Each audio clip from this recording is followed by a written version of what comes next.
ዕውቀታችን እንዳይወሰድብን እንዳይሰለብ ገንዘባችን ጤንነታችን እድላችን እንዳይወሰድ ባለበት እንዲቀመጥ መጸለይ ያለብን አንድ ጸሎት አለ አንደኛ ከዕውቀት ጋር ከሆነ መልካው ዑራኤል ወይም ድርሳነ ዑራኤል መጸለይ ነው የዕውቀት መልአክ ስለሆነ የዕውቀት መልአክ ነው ስንል ዝም ብሎ አይደለም ልጆቻችሁ ትምህርት ቤት ፈተና በሚበዛባቸው ሰዓት በሚጨነቁ ሰዓት ዑራኤል ቤተክርስቲያን ሄደው እንዲጠመቁ ምንም እንኳን ቅዱስ ቁርባኑ የክርስቶስ ቢሆንም ዑራኤል ቤተክርስቲያን ሄደው አስቀድሰው ቆርበው ቅዳሴ ጸበል ሊጠጡ ማድረግ ከዕውቀት ጋር የተገናኘ ማንኛውም አይነት ነገር ሲያነቡ ምንም ሲሉ የዑራኤልን ጸበል እየጠጡ እያቸው ላይ ያርጉ የተጠመቁ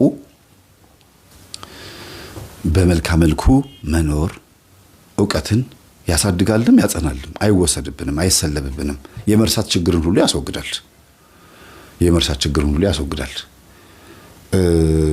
በርሜል ቅዱስ ጊዮርጊስ በዚህ አጋጣሚ ልናገር እንፈልገው የአይምሮ ዝግመት ችግር ያለባቸው የሚጥል በሽታ ያለባቸው ሰዎች ሄዶ ቢጠመቁ መልካም ነው ብዙ ሰው ሲድን አይቻለሁ ይሄን እንደ ምስክርነት ለምሰጠው በጣም ብዙ ሰው እንደ አንድ መረጃም ጨምር ነው እሺ ሌላው ሀብት ንብረቶቻችሁ እየወደሙ እየተሰለበባችሁ ልክ እንደ ዕውቀት እየጠፋባችሁ ከሆነ ሀብት ንብረቶቻችሁ ልጆችም ጭምር ማለት ነው መልካ ሩፋኤል ነው የሚጸልየው መልካ ሩፋኤል በቃ በርግጥ አባካኝ ሆነን እኛ ገንዘቡን እንደፈለግን እየመዘዝን ሰይጣን አባከነብኝ ማለት የለብንም ግን ምኞቶቻችንና ፍላጎቶቻችንን ሰብስበን መቀመጥ የምንችለው መልካም መልኩን ስንጸልይ ነው በየቀኑ ጣፋጭ የሚበላ በየቀኑ ልብስ የሚገዛ በየቀኑ በየጊዜው በየሳምንቱ አዳዲስ ልብሶችን የምትገዛ ወይም ደግሞ ሁሉ አማረሽን ገበያ አታውጣት አይነት ነገር ከሆነ ያን ስሜት የሚያመጣው መንፈስ በመልካም መልኩ ነው የምንመታው በድርሳኑ ነው የምንመታው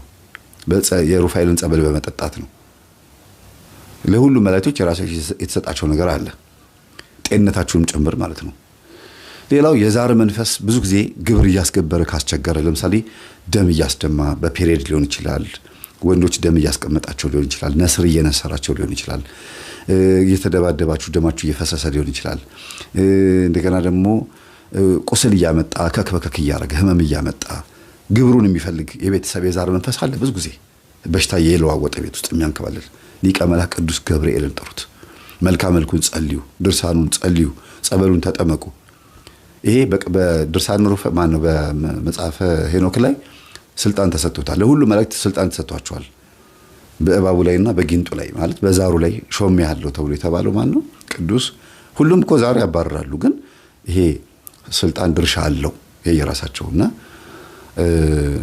ቃልቻውን ይሄ ጨሌ ምናምን የሚባለው ነገር በሙሉ ብትንትኑን የሚያወጣው ቅዱስ ገብርኤል ነው ቅዱስ ሚካኤል ደግሞ ትዳር ላይ መጥቶ የሚበጠብጣውን ሰላም እንዳይኖር ከተማን የሚበጠብጣውን ፍቅር እንዳይኖር እርጋታ እንዳይኖር ሁከት የሚያመጣውን እንዲሁም ደግሞ ከሱር ያሉትን ገብርኤል ሚካኤልን ሩፋኤልን እየላከ ችግሮቻችንን የሚያስወግድልን ቅዱስ ሚካኤል ነው የገዳማውያን አባቶቻችንን የመናንያንን የመነኮሳትን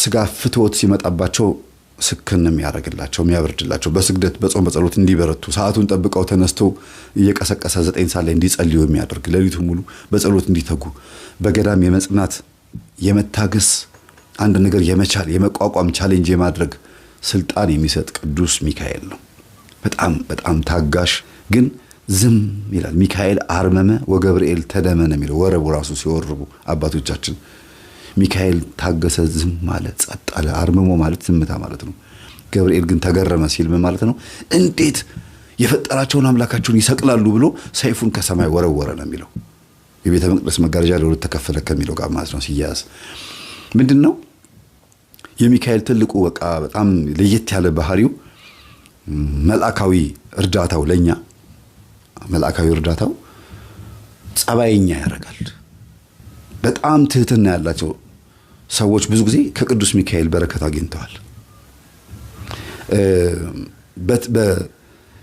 በተክሊል ተጋብተውም የሚበጣበጡ ባለትዳሮች ካሉ ጸልዩላቸው በመልካም ሚካኤልና በድርሳነ ሚካኤል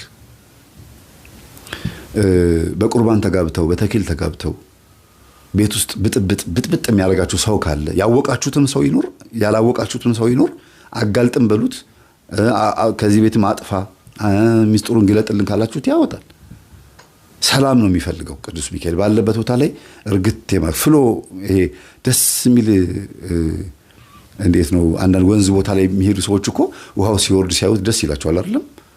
በጣም እየተገላበጠ የሚመጣ ውሃ እኮ እንዴ ብላችሁ ነው የሚሸሹት። እና ረጋ ያለ ነገር ነው እና ጥልቀት ያለው ውሃ ከላይ ረጋ ያለ ነው። ፍሬ ያዘ የስንዴ ዘለላ ይላሉ አባቶች፣ አንገቱን ይደፋል። ትትና ያለው ሰው ዕውቀት ያለው ሰው ዕውቀቱ መንፈሳዊ የሆነ ምግባሩ ከዕውቀቱ ጋር ከመንፈሳዊት ጋር ያስተሳሰረ ሰው ትትና ያለው ለማለት ፈልገው ነው። እና ብዙ ጊዜ እንደዚህ አይነት ነገር ካጋጠማችሁ መልካ ሚካኤል ጸልዩ፣ ከቅዱስ ሚካኤል ጋር ተቀራረቡ። የመቅበዝበዝ የመጨነቅ ዝም ብሎ የመፍራት ማታ ማታ የመባተት ካለ መልካ ሚካኤል ጸልዩ ወይም ድርሳነ ሚካኤል ጸልዩ። እንደገና ደግሞ ቅዥ ያለ ንግግር ቶሎ ቶሎ የመለፍለፍ ከተናገራችሁ በኋላ ዋጋ የሚያስከፍል ቃላት ከተናገራችሁ በኋላ ዋጋ ከፍላችሁ በቃ ብዙ እንትኑስ ከገባችሁ መልካ ሚካኤል ጸልዩ። ሰከን ብዙ ማዳመጥን ትንሽ መናገርን ያስተምራል ይባላል ቅዱስ ሚካኤል። ስትናገሩ ድምጸታችሁ ራሱ የተስተካከለ ይሆናል። የተገራ ንግግር ይሆናል። ሰው የሚያስደነግጥ ሳይሆን ሰውን የሚስብ ይሆናል።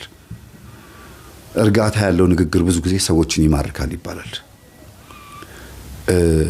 እነዚህ የመሳሰሉ አካባቢዎች ያሉትን ነገሮች ቅዱስ ሚካኤል ሰዎችን ይመግባል፣ ያገለግላልና ከበረከቱ ከርዳታው ከዚህ እርዳታው በረከት እናገኝ ዘንድ መልካ ሚካኤልን ጸልይ። ሌላው ደግሞ በህይወታችን ውስጥ አንዴ ለቅሶ፣ አንዴ ደስታ፣ አንዴ ሐዘን፣ አንዴ በቃ ድብልቅልቅ ያለ ነገር የምትኖሩ ከሆነ ጨራው አልጨበጥ ያላችሁ ላይፍ የተዘበራረቀ ጨለማና ብርሃን ከተፈራረቀባችሁ መልካ ራጉኤልን ጸልዩ። መልካ ራጉኤል በህይወታችን ውስጥ ጨለማና ብርሃን የሆነው ላይፋችንን ክፉ ነገር ሲመጣ ለበጎ እንዲሆን አርጎ እንድንቀበለው አርጎ ማይቀርልን ከሆነ ክፉ ነገር ከእግዚአብሔር የመጣ ከሆነ ነው። ታዲያ ከሰይጣን የመጣ ከሆነ ያስወግድላችሁና ያጽናናችኋል። ከእግዚአብሔር የመጣ ቅጣት ከእግዚአብሔር የመጣ ከሆነ እንድትበረቱ ካልደፈረሰ አይጠራም የሚያስብል ነገር ከመጣባችሁ ድፍርሱ ሰዓት ላይ እንዲጠራ እስኪጠራ ድረስ እንድትጽናኑ ያደርጋችኋል ማለት ነው። እና እንደየባህሪያቸው ነው የሚሄዱት። ሌላው መልካ ሩፋኤል ነው። ማን ነው? መልካ ፋኑኤል ነው። ቅዱስ ፋኑኤል ምን ያደርጋል መሰላችሁ? እጅግ በጣም የሚገርማችሁ በረሃብ በርዛት ሰዎች እንዳይሞቱ ያግዛል። እና ገንዘባችሁን ለተራቡ ሰዎች እንድትሰጡ የመገፋፋት፣ ለታረዙ ሰዎች እንድታለብሱ፣ የታሰሩት እንድትጠይቁ፣ ምስኪኖችን እንድትረዱ፣ ድሃዎች እንድትረዱ ብቻ አይደለም ድሃ እንድታስጠጉ፣ ኑሯችሁ ሐሳባችሁ ሁሉ ከነሱ ጋር እንዲሆን የማድረግ ኃይል አለው። እና ብዙ ጊዜ ቅምጥል ህይወት ካላችሁ ጥሩ አይደለም። ይሄ ካልጋ ላለመውረድ፣ ከሚሞቀው አንሶላችሁ ውስጥ ላለመውጣት፣ ዝናብ ሲመጣ በሚያምር አንሶላ ውስጥ ተጠቅላችሁ ድሃን ማታስቡ ከሆነ፣ ዝናብ ዶፍ ሲያወርድ፣ ንፋሱ ሲመጣ፣ ጨለማ ሲመጣ፣ በዚህ ሰዓት ጎዳና ልጆች እንዴት ሆነው ይሆን? ጎርፉ መጣባቸው ተወስዶ ይሆን? እንዴት ምን ለብሰዋል? ይሄ ሁሉ እየወረዳው ምን ውስጥ ናቸው? እኛስ ተኝተናል። ዝናብ ሲመጣ ደስ ይላል፣ እንቅልፍ ደስ ይላል። በዛ ሰዓት ግን እነዛ ልጆች የት ነው ያሉት? ምን እያደረጉ ነው? እንቅልፍስ ወስዷቸዋል ብሎ ማሰብ የማይችል ጭንቅላት ካላችሁ እንግዲህ መልካ ፋኑኤልን መጸለይ ነው። መልካ ፋኑኤል ስትጸልዩ ለተራበት አበላላችሁ። ገንዘባችሁን በዚህ መልኩ ትንሽ እንዲባረክ ታረጉታላችሁ። እመቤታችንን በቤተ መቅደስ አምጥቶ መና ሲመግባት የነበረ እስራኤልንም መና እንዲመግባቸው ቅዱስ ሚካኤል ሲልከው የነበረው ፋኑኤልን ነው፣ ቅዱስ ፋኑኤልን ነው። ከዚህ ከምግብ ጋር በተገናኘ ብቻ ሳይሆን የነፍስን ምግብ ራሱ የነፍሳችን ምግብ እንድንበላ ለቅዱስ ቁርባን እንድንበቃ ሁሉ የመገፋፋት ኃይልም አለው ቅዱስ ፋኑኤል። ቅዱስ ሳቁኤልና ቅዱስ አፍኒን ደግሞ የሚባሉ ሁለት መላእክቶች አሉ። ብዙ ሰው ማያውቃቸው፣ ስዕላቸውን ብዙ አታውቋቸውም። አንድ ሰዓሊ ሲስላቸው አይቻለሁ፣ ቅዱስ ሳቁኤልና ቅዱስ አፍኒንን።